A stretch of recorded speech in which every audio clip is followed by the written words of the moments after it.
SC వర్గీకరణ గురించి దళిత సంఘ నాయకులు లక్ష డప్పులు 1000 గొంతుల సభ కార్యక్రమాన్ని విజయవంతం చేయాలి అని పరిగి పట్టణ కేంద్రంలో డప్పులతో పాటల రూపంలో చాటి చెప్పారు. ఈ కార్యక్రమంలో తదితరులు పాల్గొన్నారు.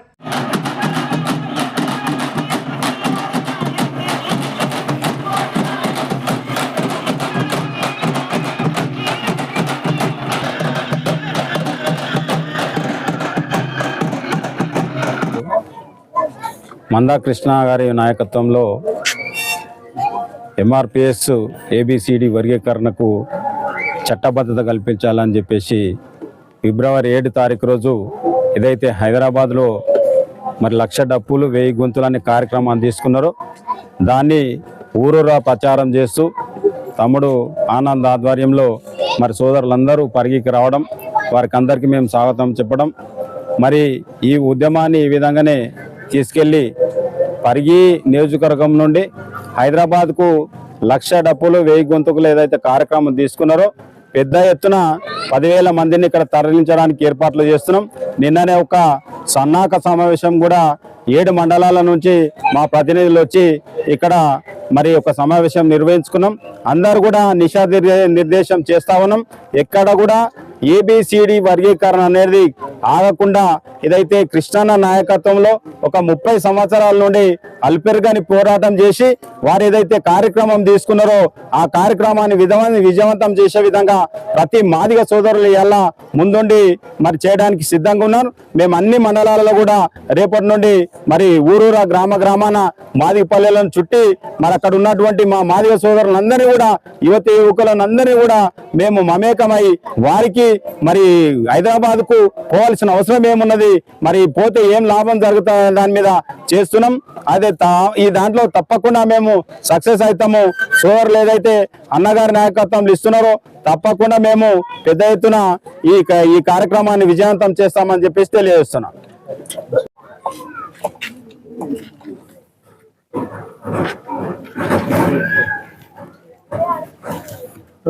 గౌరవ శ్రీ మందా కృష్ణ మాది గారి నాయకత్వం, గౌరవ శ్రీ మందా కృష్ణ మాది గారి నాయకత్వం. జై మాదిగా.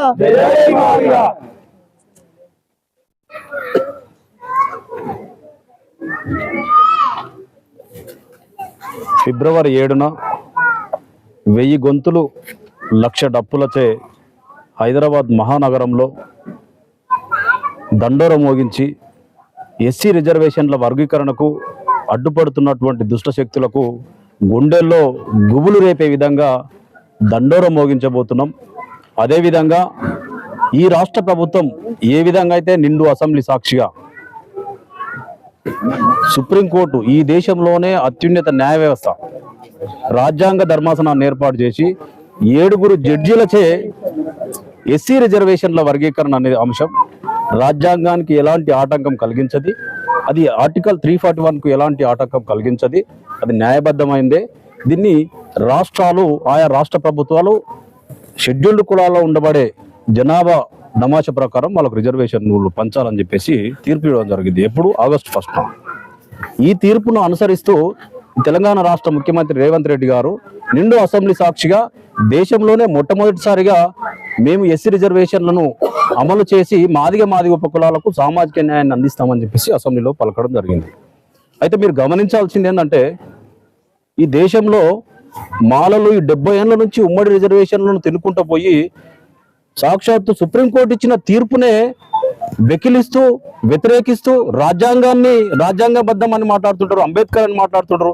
అంబేద్కర్ రాసిన రాజ్యాంగ రిజర్వేషన్లో రాసేటప్పుడు ఏమన్నాడంటే నేను రాసిన ఈ రాజ్యాంగ రిజర్వేషన్ ఫలితాలు నా జాతిలో ఉండబడే చిట్టచివరకు వ్యక్తికి అందిన నాడే అవి సఫలీకృతం అయితే అని చెప్పడం జరిగింది.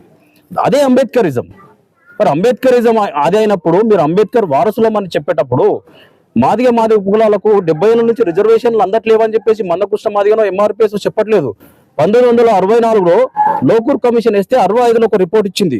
ఆ రిపోర్ట్ ఏమిచ్చిందంటే క్లియర్గా ఉత్తరప్రదేశ్లో ఉండబడే చెమార్లు ఈ షెడ్యూల్డ్ కులాల రిజర్వేషన్ జాబితా నుంచి తీసేయాలని చెప్పేసి ఇవ్వడం జరిగింది. అదేవిధంగా మహారాష్ట్రలో మహర్లను షెడ్యూల్డ్ కులాల రిజర్వేషన్ నుంచి తీసేయాలని చెప్పడం జరిగింది. చెబుతూ ఉమ్మడి ఆంధ్రప్రదేశ్లో ఉన్నటువంటి మాలలను ఎస్సీ రిజర్వేషన్ జాబితా నుంచి తీసేయాలని చెప్పేసి లోకూర్ కమిషన్ ఆనాడే చెప్పడం జరిగింది. ఆ తర్వాత మనకు ఎన్నో కమిషన్లు పడ్డాయి. చిట్ట చివరి ఉషామేర కమిషన్ వరకు కూడా ఎస్సీ రిజర్వేషన్ల వర్గీకరణ చేయాలని చెప్పడం జరిగింది.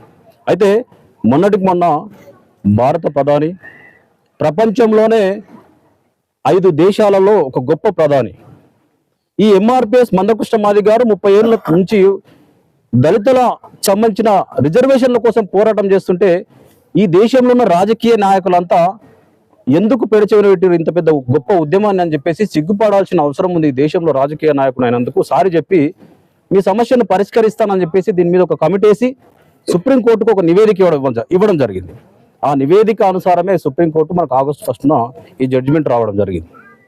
ఈ జడ్జిమెంట్ను ఒకవేళ మాలలు అనుకుంటుండొచ్చు, మాలలు అయ్యతరం కాదు, ఉప ముఖ్యమంత్రి ఉండొచ్చు, వివేక్ వెంకటస్వామితో మీడియా బలం ఉండొచ్చు, ఉమ్మడి రిజర్వేషన్లు దళితుల పేరు మీద అక్రమ లక్షల కోట్ల ఆస్తులు సంపాదించిన వాళ్ళ నాయన ఆస్తులు ఉండొచ్చు, కానీ జాతీయ అధ్యక్షుడు మల్లికార్జున ఖర్గే ఉండొచ్చు, మీరు తాత్కాలికంగా ఆపేయచ్చు. కానీ మా మాదిగ ఉపకులాల జనాభా ఎంతున్నదో తెలిసిన విషయమే.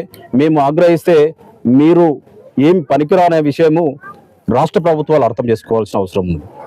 మేము ఒకటే చెప్తున్నాం, రేవంత్ రెడ్డి గారు ఖచ్చితంగా మాదిగల ఉద్యమాన్ని ఫిబ్రవరి 7న డప్పుతో దండోరం మోగించే హైదరాబాద్ నగరాన్ని ఈ తెలంగాణ రాష్ట్రానికి ఒక కనువిప్పు కలిగే విధంగా రాష్ట్ర ప్రభుత్వాలకు ధైర్యపడాల్సిన అవసరం ఉంది.